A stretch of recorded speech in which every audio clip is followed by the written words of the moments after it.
There comes a moment in every life when you look in the mirror and realize the person staring back isn't quite who you thought you'd be. It's not failure that stings. It's that quiet, haunting feeling that something's missing. That maybe somewhere along the way you drifted from who you could become. That moment, half awareness, half discomfort, is where transformation truly begins. Because real change doesn't start when the world around you shifts. It starts when you begin to see differently. The inner beginning. We like to imagine transformation as a single event, a breakthrough, a spark. But psychology says otherwise. Transformation isn't an explosion. It's a quiet dismantling and rebuilding of the mind.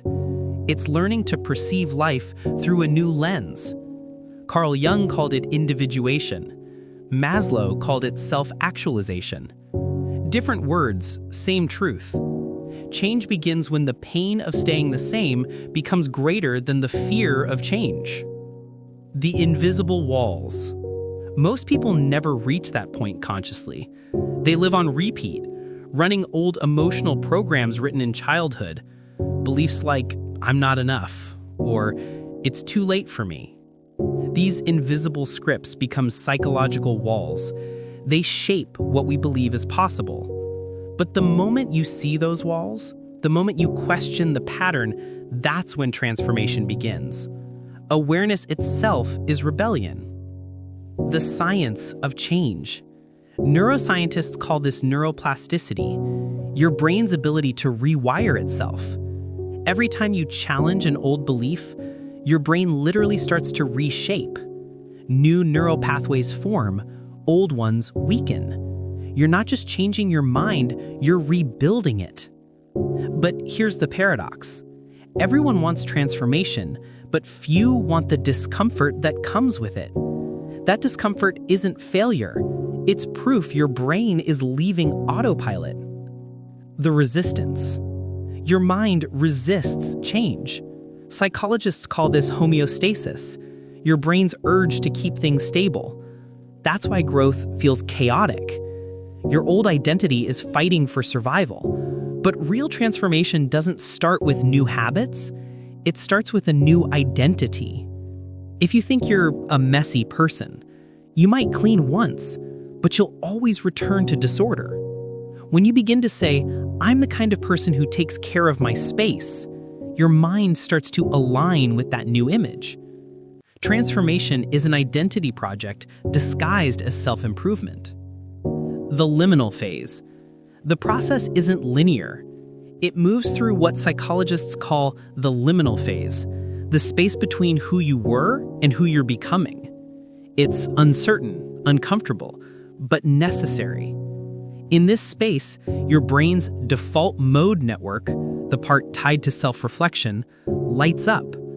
Your mind is literally rewriting your story. Every time you tell yourself a new story and feel it deeply, your brain encodes it as truth. Truth before effort. This is why most transformations fail. People try to change behaviors while clinging to old identities. But the subconscious doesn't believe the act.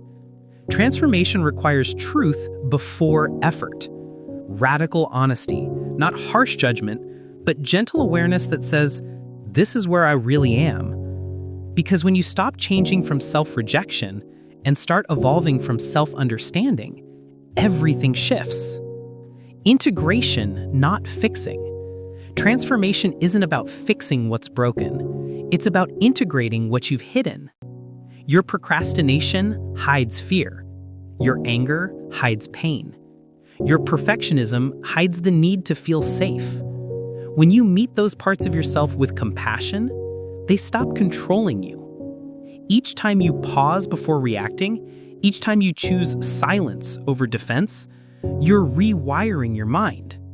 These are the micro-revolutions that build a new self. The coming home.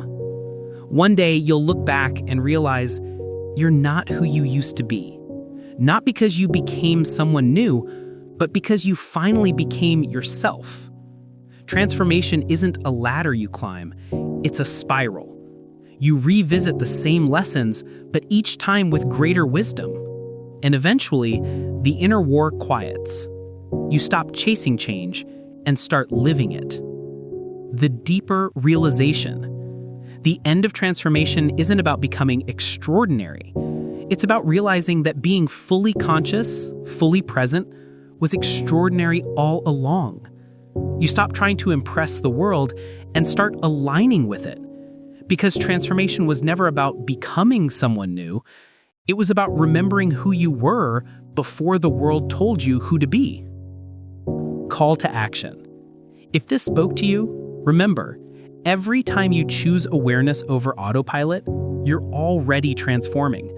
Because growth doesn't ask for perfection, only participation.